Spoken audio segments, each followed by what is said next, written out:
It's Monday. Yes, it is. It's day one of the working week, over and done with already, and it was relatively painless, I have to say. It was quite a nice day going into the office and seeing everybody. I wasn't in the office much last week, so it's always nice to go back and see everybody again. It sometimes feels longer than it actually has been.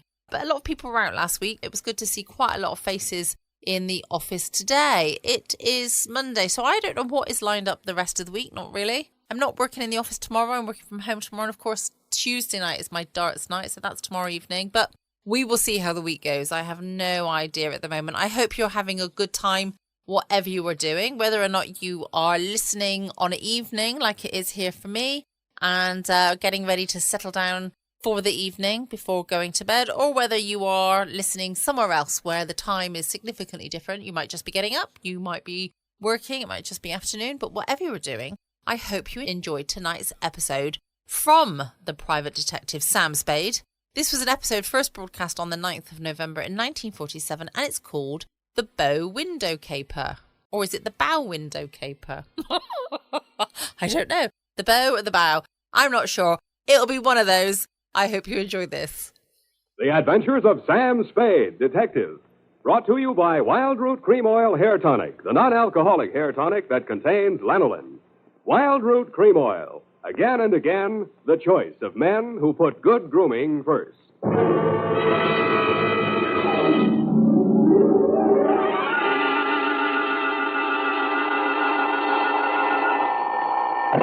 Sam Spade Detective Agency. Hello, sweetheart. It's only me. Oh, Sam. Why so modest? Women, Effie.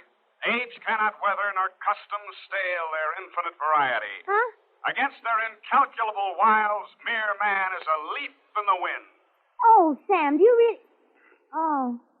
Who was she and how windy was it? Cyclonic, Effie. We had to close every window in the house. But If you will just contain your natural feminine curiosity for a few moments, I'll be right down to dictate my report on the bow window caper.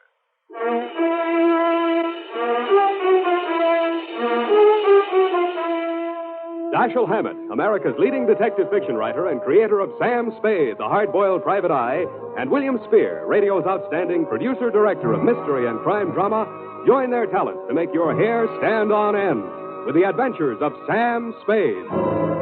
Presented by the makers of Wild Root Cream Oil for the hair. To every man who says, I don't use a hair tonic or I don't believe in a hair tonic, I say this. Decide for yourself. But don't decide until you've tried Wild Root Cream Oil, the entirely different hair tonic. There's not a drop of alcohol in Wild Root Cream Oil, and it contains soothing lanolin. What's more, it grooms your hair the right way, neatly and naturally. So get the big economy-size bottle and the handy new tube at your drug or toilet goods counter. Wild Root Cream Oil Hair Tonic. Again and again, the choice of men who put good grooming first. And now, with Howard Duff starring as Spade, Wild Root brings to the air the greatest private detective of them all in The Adventures of Sam Spade.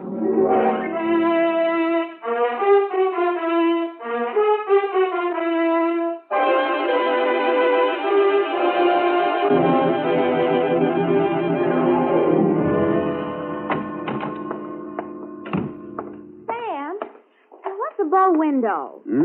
A bow window. Bow window is a bay window that you look into instead of out of. Look into instead of out. Oh. Oh, Sam. Get your book, Panther Girl, and slink on in. What was he trying to see through the bow window? I mean, whose house was it? Her own. But if it was her own house, then why would she It just goes to show you, darling, what some women will stoop to. It does? Mm-hmm. It was a low window. Oh. Well, whenever you're ready, Sam. Date November 10. 9th. Correct. 1947. To Dr. Helmut Reis. I was right for once. Yeah.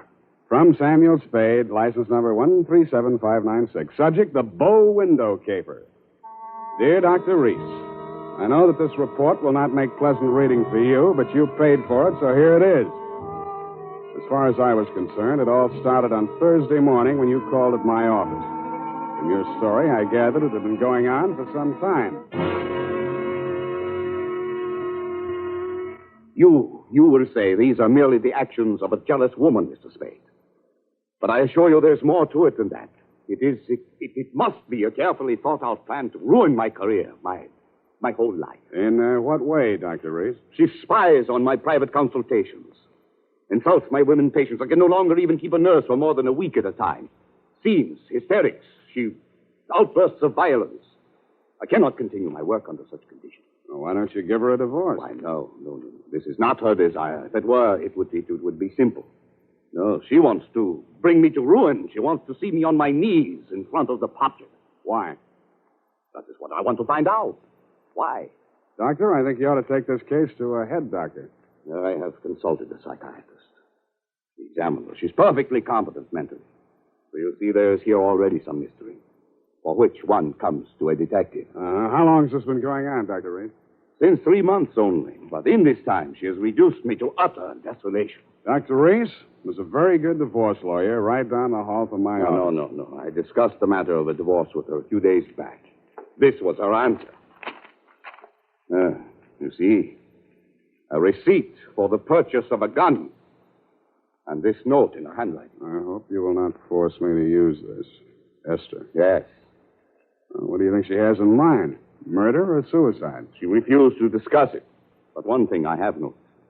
Since she has bought this gun, a new development. A strange man watches my house. Several times I have caught him following me. Well, she might have hired a detective to check on whether you visit a lawyer. Perhaps it is very simple, but it is all too strange to be harmed. I half-heartedly agreed that it might be, Dr. Reese, and when your check for $100 didn't bounce, I went to work wholeheartedly. I reached your house on Pacific Avenue just as the street lights were going on. It's a quiet neighborhood, so I could hear it before I got close enough to read the number on the door. This is nasty. Get out. Get out of this house. Get out. You have no... Get out. They seemed to be slugging their way toward the back of the house, so I decided to risk an entrance. I found the doorbell, and I was about to punch it when I caught sight of your mystery man. He was crouched in a clump of shrubbery that grew under the bow window at the corner of the house. He was still there with his eyes glued to the window when I walked up behind him. Hey, let go of me. Let go. Come on. You're going inside. Listen, I'm not just a snooper. I didn't say you were. I'm just inviting you inside for a better look. Now, I'm warning you, if you don't let go of me, Stop squirming, will you? Ow! The kick he landed on me wasn't according to the Wrestling Association's rules, but I let him get away with it mainly because I couldn't move for 3 or 4 minutes, and by that time he disappeared down the street. When I recovered my faculties and staggered back to the door, I didn't bother ringing the bell. I just walked in.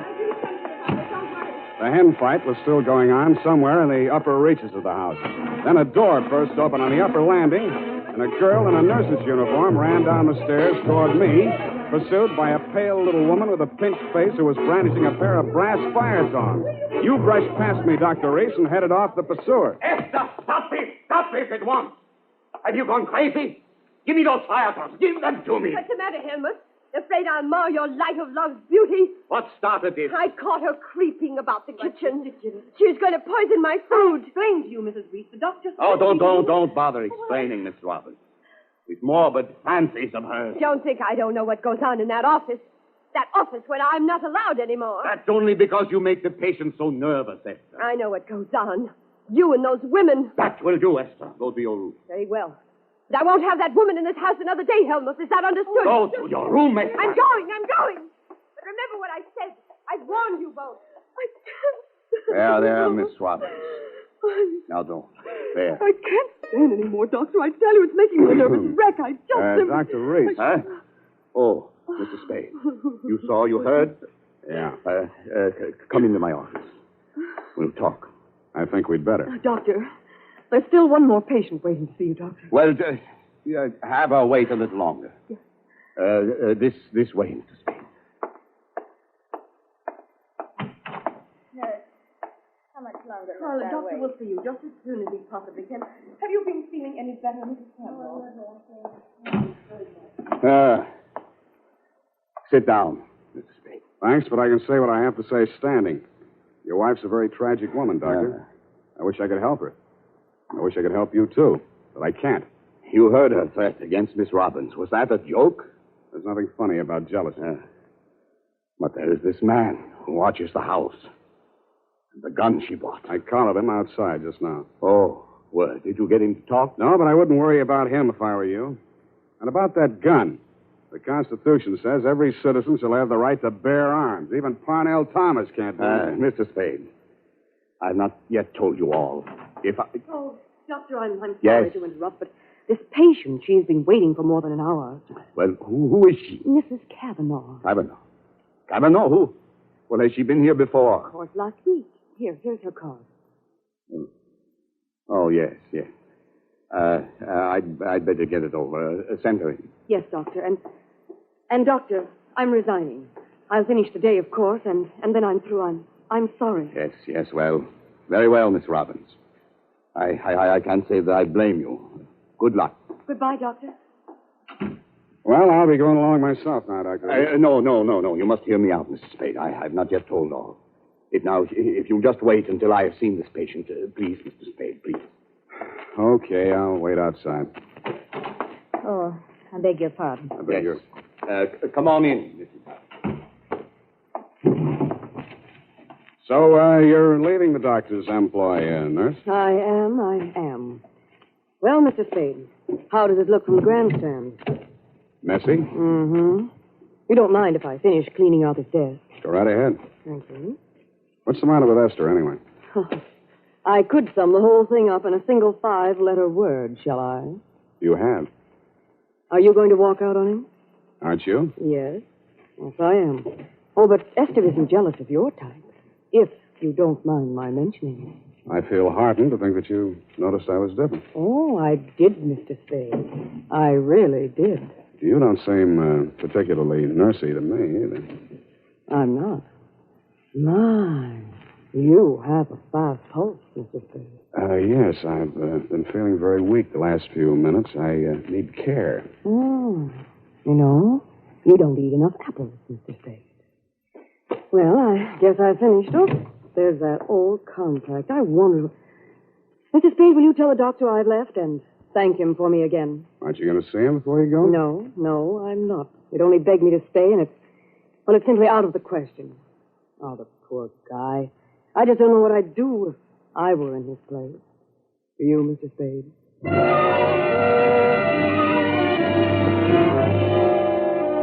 I did, and I told her. She told me I was a victim of hypertension and left me with my mouth open and no thermometer in it. 5 minutes after she'd gone out through the front entrance, your wife came down the stairs, looking knowingly at me and the door to the doctor's office, and left by the same route. 10 minutes after that, I was halfway through a 1937 National Geographic that was the latest edition on the waiting room table, and had reached the third paragraph on the natural beauties of Winona County, Minnesota. But I never finished.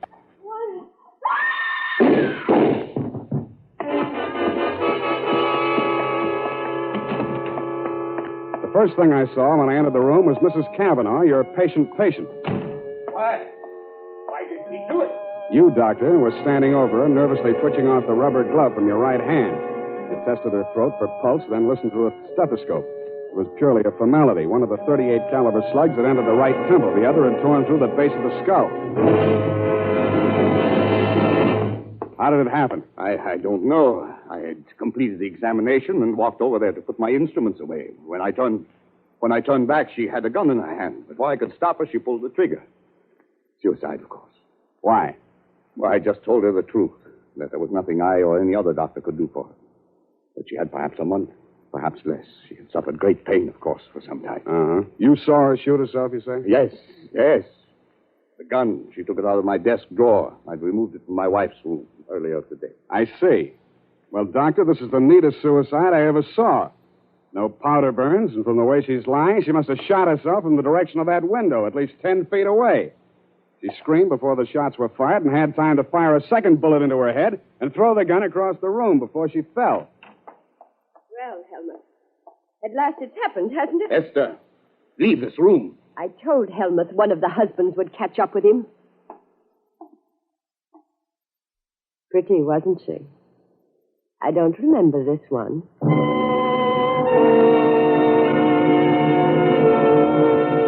The expression on your face might have been horror or fear or both, Dr. Reese. But your wife was smiling. When my eyes left her face, I noticed a leaf clinging to the hem of her coat. It might have come from the shrub that grew up against the house. And her shoes were splotched with mud that could have and probably did come from the cultivated flower bed just outside the bow window.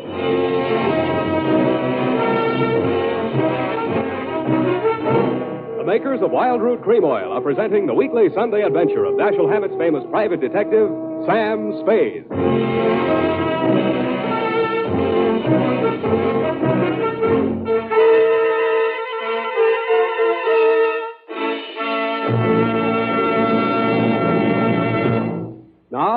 Now, here's important news on good grooming.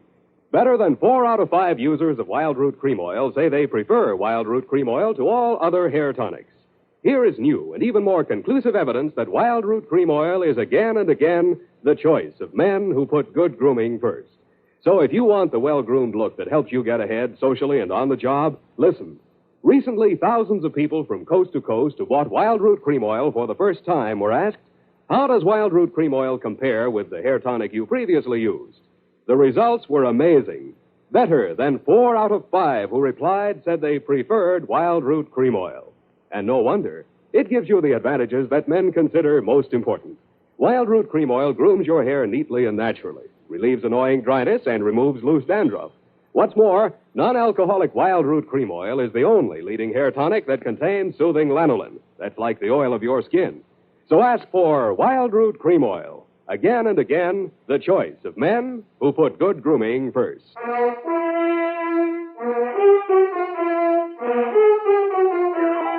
And now, back to the bow window caper. Tonight's adventure with Sam Spade.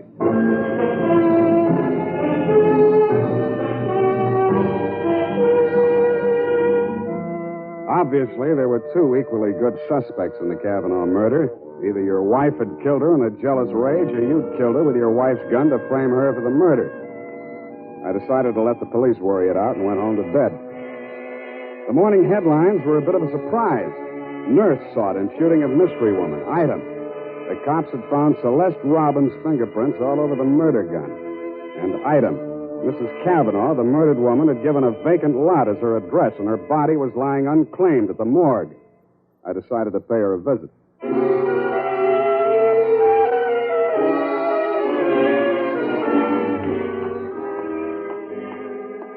Maxie, hey, Maxie. What? Oh, Sam.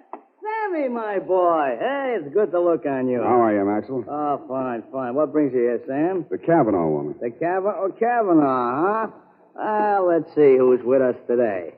Stiftel, Milton, Schwartz, Kelly. I knew him. Nice guy. Feige. Aha. Kavanaugh. Rose. Hello, Rose. Hey, Sam, don't you want to look at Rose? No, I've seen her. Ah. Yeah, just checked her back in. Autopsy. Say, you do collect queer ones, Sam. Now, you take her. Why would anybody in the world knock her off? In her condition, all he needed to do was wait. A month. Couple of weeks. Bad as that, huh? Worse. Anybody claim her yet? Well, they... Hello. Something we can do for you? My name is Kavanaugh. I come for my wife. He was standing with his back to me, and I didn't get a good look at his face until he walked over to the desk with Master.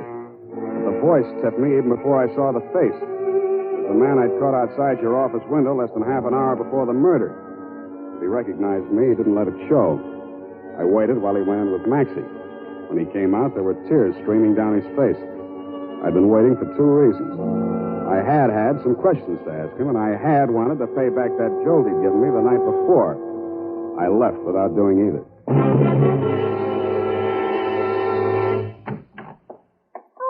Hello, Sam. Oh, sweetheart. Any calls? Lieutenant Dundee of Homicide, Yeah. Dr. Reese, and there's a girl waiting inside. Wouldn't give any names. So you let her wait in my private office? And I don't think you'll mind when you've seen her. She's by way of being a knockout. Well, thank you, Effie. That was very thoughtful of you, John. You're welcome, Sam. Sam, please don't be angry with me for coming here. I had to talk to somebody. What you need is a good criminal lawyer, Nurse Robin. Oh, Oh, no. Do you think I killed that woman? How did your prints get on that gun? Now, don't tell me she threatened you with it and you grabbed it out of her hand. No, I didn't. I didn't. Nothing at all. Take it easy, nurse. Take it easy. Would you like a drink or something? No. Thank you anyway. I'll be all right. Well, she came in from shopping 3 days ago. Just as nice as pie. And she came creeping around. You know how she is. And she said, I bought something today. It's lovely. And with that, she hauled this gun out of her handbag.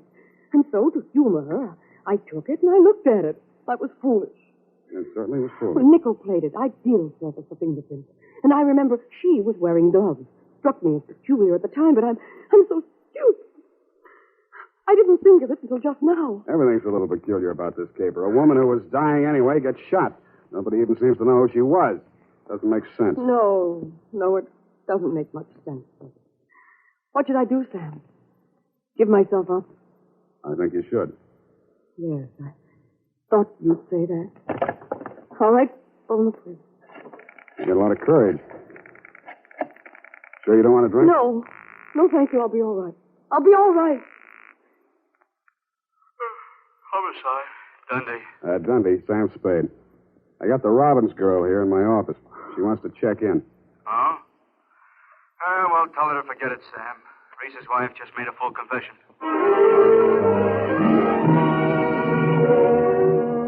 That tore it. In my anxiety to see how you were bearing up under the shock, Doctor, I blew $1.50 of your money on a taxi all the way out to your address on Pacific Avenue. To my astonishment, you were wearing a look of real distress.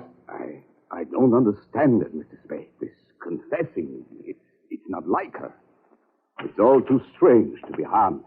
Dr. Reed, I'd like to talk to you alone. Do you mind, Mr. Spade? Go right ahead.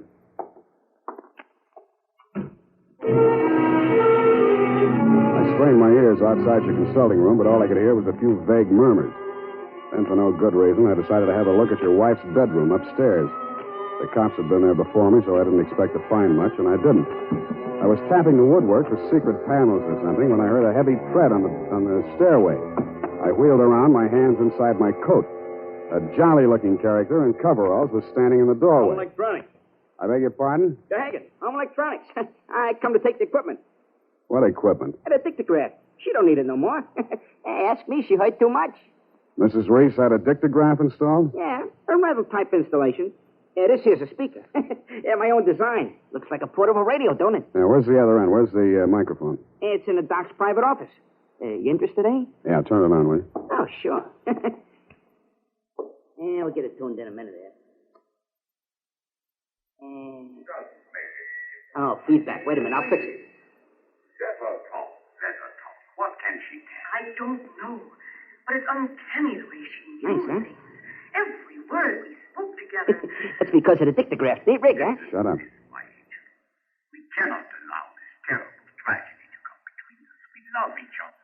Nothing can change that. Oh, boy. Yeah, that's as nice, ain't it? Quiet. I just know, please, don't. Now, stop it, Helmut. I don't want you. Please, don't. What is it, Celeste? What has happened? What has happened? You asked that.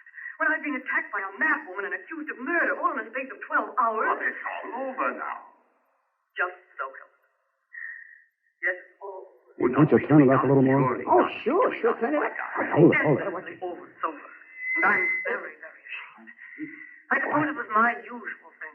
I always get sorry for a poor, weak man and get involved. But this time, I'm sorry for her. Celeste, please. When I was a kid, I liked it. It used to make me feel powerful and, well, to watch them squirm. But it's no fun anymore watching another woman in the agonies of jealousy. And you, I thought you were just weak. You're a brutal, unscrupulous murderer. What are you saying, Celeste? You killed Mrs. Cavanaugh. What, that's impossible. You stood deliberately in that window and you fired 2 shots right at Hey, it. what gives you? Why weren't my fingerprints on that gun? Because you were wearing your rubber gloves, Doctor. Celeste, don't say any more. No.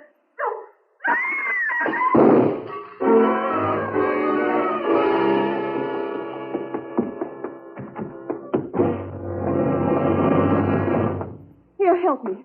Help me get his shirt off, Mr. Spade. He's been shot. Who shot him, you? Through the window, the same man, the one who watched the house. Hold this tourniquet tight, please. Nothing. A flesh wound. His aim was bad.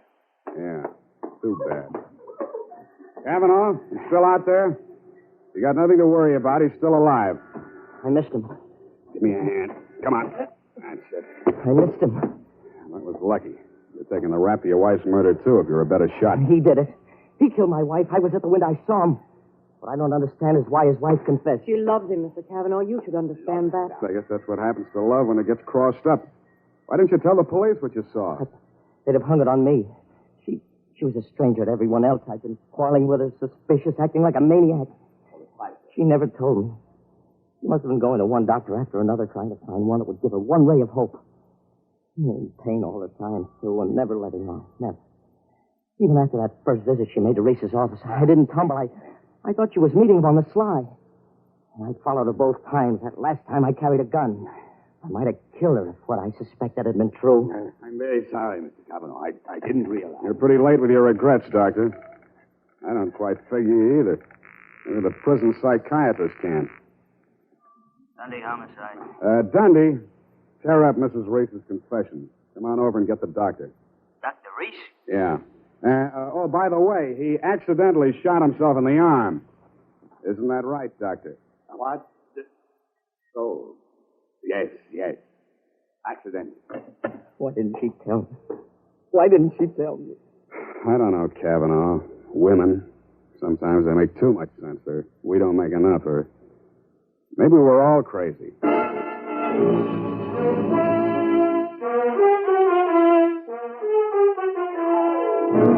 And that, Dr. Reese, is the crop. The risk of laboring a point. That's also the mystery of why a nice girl like Celeste Robbins ever fell for a guy like you. You'll have plenty of free time to think it over between now and the trial. If you find the answer, drop me a line. Period. End of report. You know, Sam, that Celeste, I like her. I wish we could do something for her. Well, I've already thought of that, Evie. Oh? What are you going to do, Sam? Write that up, sweetheart, and I'll write you a happy ending. Here's how you can find out whether the hair tonic you're using today is giving you what you ought to get in good grooming. Ask yourself, does my present hair tonic groom my hair neatly and naturally, or does it leave my hair sticky or greasy? And does it relieve dryness and remove loose dandruff, too? Or does it do just a halfway job? Unless you can honestly say that your present hair tonic does all that for your hair, you owe it to yourself to try Wild Root Cream Oil right away. Try Wild Root Cream Oil and see for yourself how it improves your appearance, grooms your hair neatly and naturally, relieves dryness, and removes loose dandruff. It's non-alcoholic and contains soothing lanolin. Get the big economy-size bottle and the handy new tube that's easy to pack when you travel and grand for the bathroom cabinet. Don't delay. Get it today. Wild Root Cream Oil Hair Tonic. Again and again, the choice of men who put good grooming first. Oh, here's the report, Sam. Do you want to read it over? I do not. File it under F for forget. About that poor Celeste, Sam. Oh, yeah. Well, I made a date with Celeste to take her dancing tomorrow night. She needs cheering up, you know. Well, what for? Well, you said she needed help. Well, that isn't exactly the kind of help I had in mind. Oh. I don't see why it's necessary Effie, to take... we must each of us give a particular kind of help each of us is particularly equipped to give. Very well. She used to make over men just to get the other women jealous. That she did. Aren't other women silly to allow themselves to get jealous when they know just what she's up to? Idiotic. Just idiotic. Sure thing. And go home, Effie. I'm a lousy dancer. Oh, very well. Have fun, Sam. Good night, Sam. Good night, sweetheart.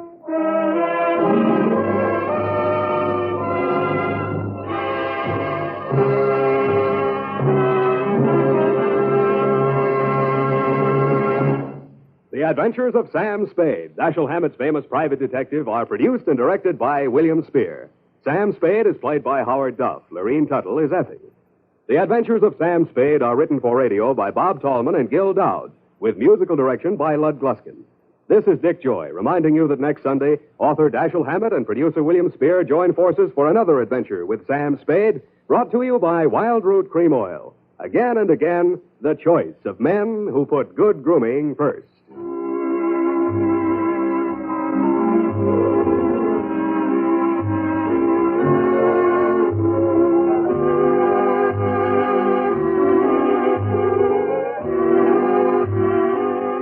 Smart girls use Wild Root Cream Oil, too, for quick, good grooming and to relieve dryness between permanents. Mothers say it's grand for training children's hair.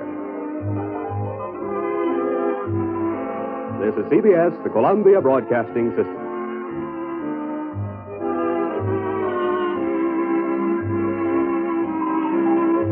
Welcome back for another edition of Sam Spade. I hope you enjoyed that one. I will be back again tomorrow night from 6 p.m. GMT. Whatever you're doing tomorrow, then I hope you have a lovely, lovely day. I hope to be having a nice day. I don't know what I'm doing yet, really, but I hope it's a nice day. Anyway, the sun seems to be shining a little bit more here in the UK. Doesn't mean anything. It could all start to snow anytime. Who knows? Don't forget to check out my podcast page at patreon.com/Foxy After Dark.